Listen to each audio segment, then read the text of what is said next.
rented apartment at the Park Hyatt Residences in Beijing, a 28-year-old woman in a navy dress stood beside a chalkboard. On the chalkboard, 4 words written in English: Hermes, Givenchy, Bulgari, Louis Vuitton. In front of her, 6 Chinese women in matching white blouses, sitting upright, taking notes.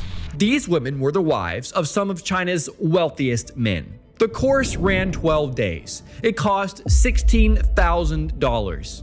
And what they were paying for goes much deeper than learning which fork to use. Between roughly 2013 and 2021, a cluster of schools appeared in mainland China offering what they called finishing programs, etiquette training, and hostessing courses. The clients were the wives and daughters of Chinese billionaires. The price tags ran from $13,000 for a 10-day debutante course to $16,000 for the flagship version.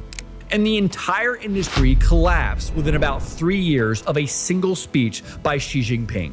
What I want to do in this video is walk through how these schools worked, what they were actually selling, and what their rise and fall tells us about how status gets manufactured, borrowed, and eventually discarded.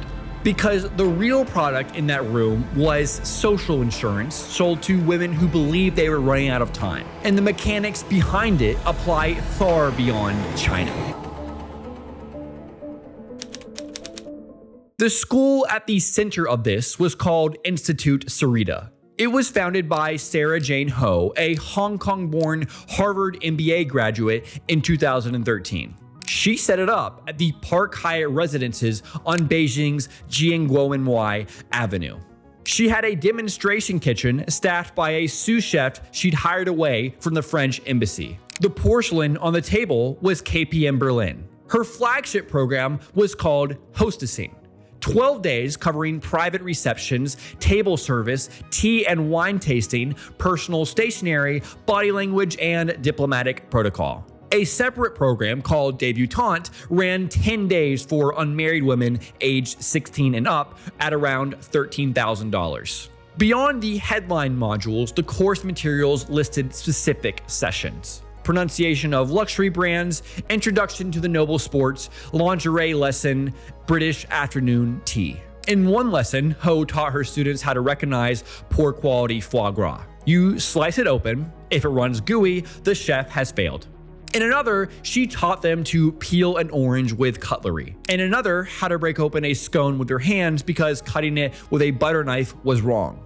A reporter from Sixth Tone visited a Shanghai etiquette class around the same period and watched students eat an entire meal with a piece of A4 paper pinned between their arms and ribs, forcing them to make only small, controlled motions. A French instructor in the same scene ran a competing school out of the Portman Ritz-Carlton. He taught his students that a woman could place her elbow on a dinner table only under one specific circumstance: when she wanted to display her ring finger to indicate marital status to nearby men. He published this rule in China Daily in 2018.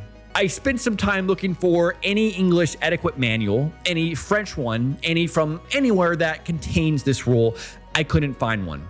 Bernadotte, by his own account, was raised by a grandmother who tied ribbons around his shoulders during Sunday lunches in Morocco.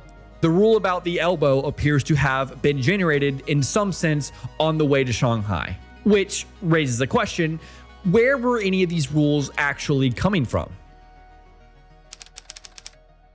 The standard reading of these schools, the one most Western journalists reach for, is that they existed to civilize a new ruling class, to refine the to-how, the dirt rich, into something more cosmopolitan.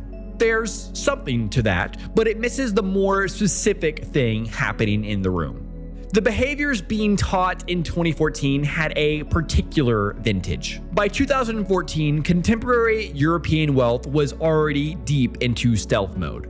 Loro Piana sweaters with no visible logo.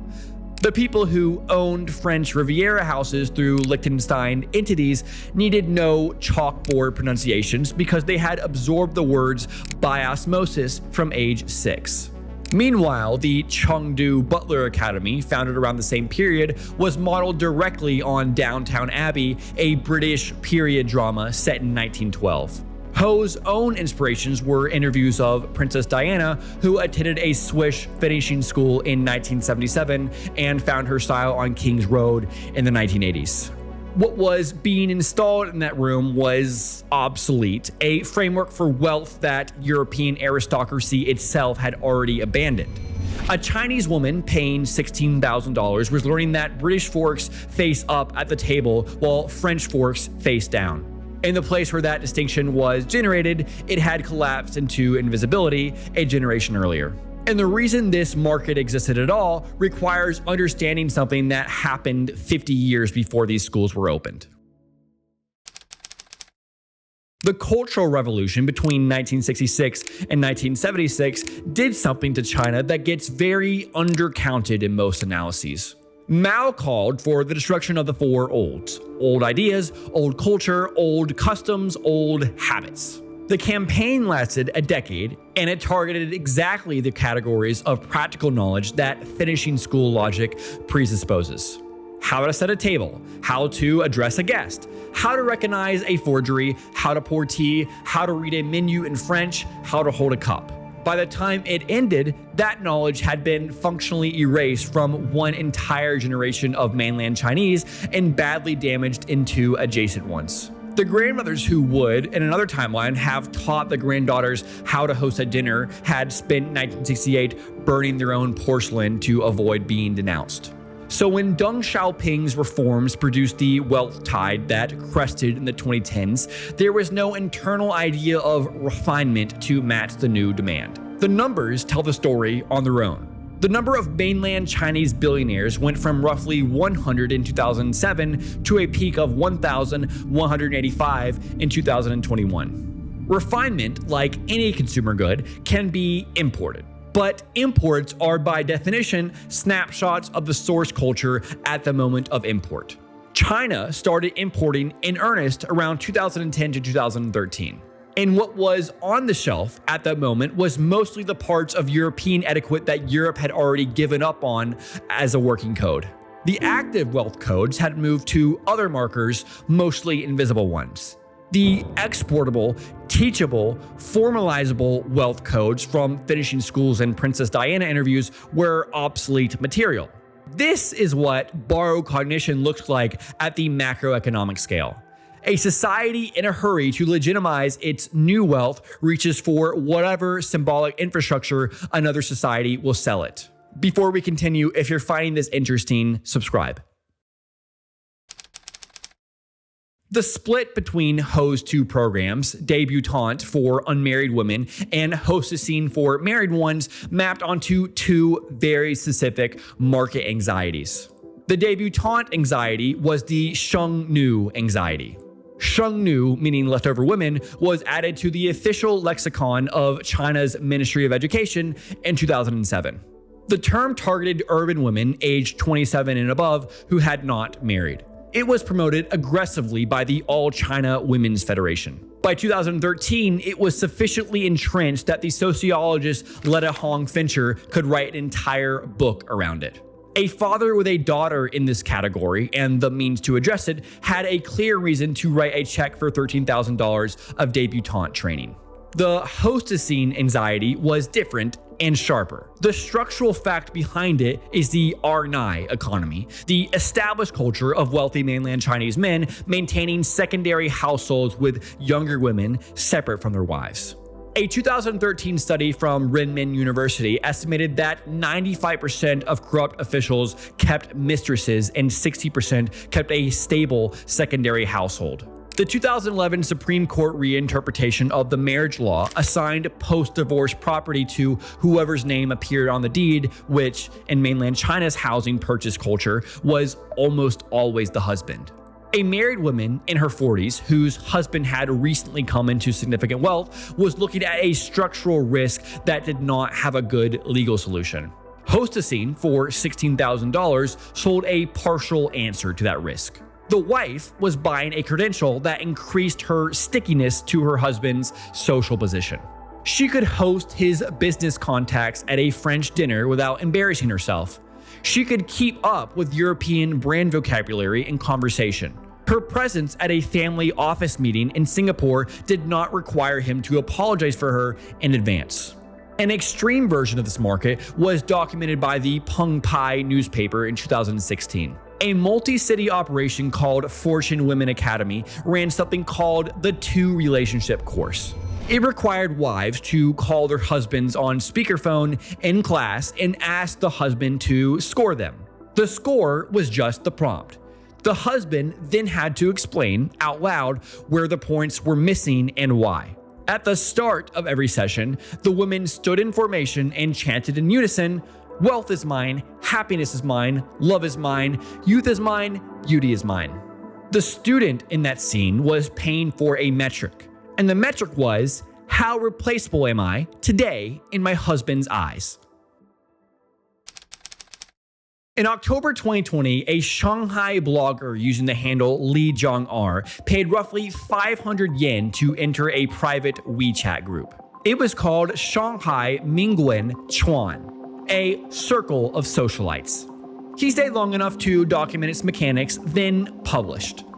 The article hit 1.66 billion views on Weibo within days. What he had documented was this: 60 women splitting one rented Ferrari at roughly 100 yen a head, posing with it in turn on the Bund.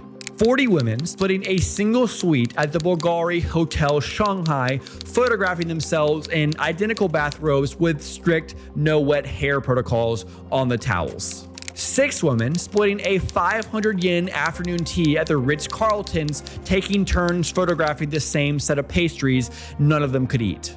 A Hermes Kelly bag rented in a 4-way split at 350 yen per person per month. In what became the meme of the whole affair, a pair of secondhand Gucci stockings rented out by the day at 600 yen passed between strangers. The hotels publicly denied any of this happened on their premises. They were probably technically right and substantively missing the point. The mechanics of the Mingyuan group were the mechanics of the etiquette school taken to their logical end. Both were technologies for renting an aristocratic frame at hourly or daily rates. Sarita charged $16,000 for 12 days. The Mingyuan group charged 600 yen for 1 day. The unit economics were different. The product was the same. Then the sky changed. In August 2021, Xi Jinping gave a speech that was published 2 months later in Qiushi, the Communist Party's flagship theory journal. The speech named common prosperity as an essential requirement of socialism. What followed was a sequence of overlapping campaigns. Celebrity wealth purges. The actress Zhou Wei's name scrubbed from the credits of My Fair Princess overnight. The e-commerce live streamer Via fined $204 million in December 2021. The 2024 Clear and Bright campaign targeted what regulators called ostentatious personas displaying extravagant lifestyles filled with money. A Douyin influencer named Wang Hanchuanxing, 4.37 million followers, who claimed he never left the house wearing under 10 million yen of clothing and jewelry, was banned from the platform. The finishing schools were never specifically named in regulation. They didn't have to be. By 2024, based on what I found, Sarah Jane Ho had closed both Institute Sarita campuses, Beijing and Shanghai. She's now based in Beverly Hills and has built a US-focused media and consumer brand career. She seems to be doing fine. But the Park Hyatt apartment, the KPM Berlin porcelain, the French embassy sous chef, the chalkboard, all of it appears to have been wound down within roughly 36 months of the Xi speech.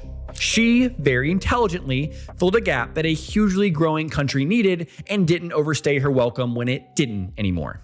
The mainland Chinese billionaire count, peak of 1,185 in 2021, down to 753 by 2024. The mainland luxury market, peak of 471 billion yen in 2021, down 7% by 2024. The school's life curve and the wealth curve are the same curve, drawn at slightly different scales.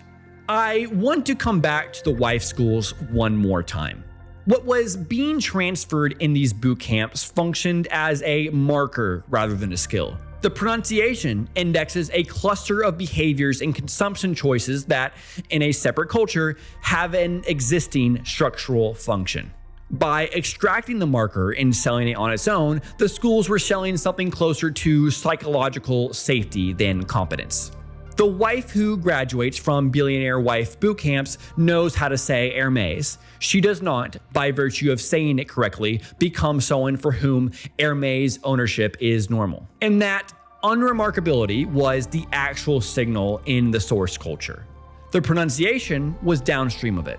I think this clarifies something beyond the eccentricity of these schools. When a society generates wealth faster than it can locally manufacture legitimacy, it imports legitimacy.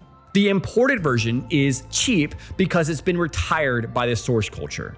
The retirement is precisely what made it available for export. The capital intensity differs. The mechanism is identical.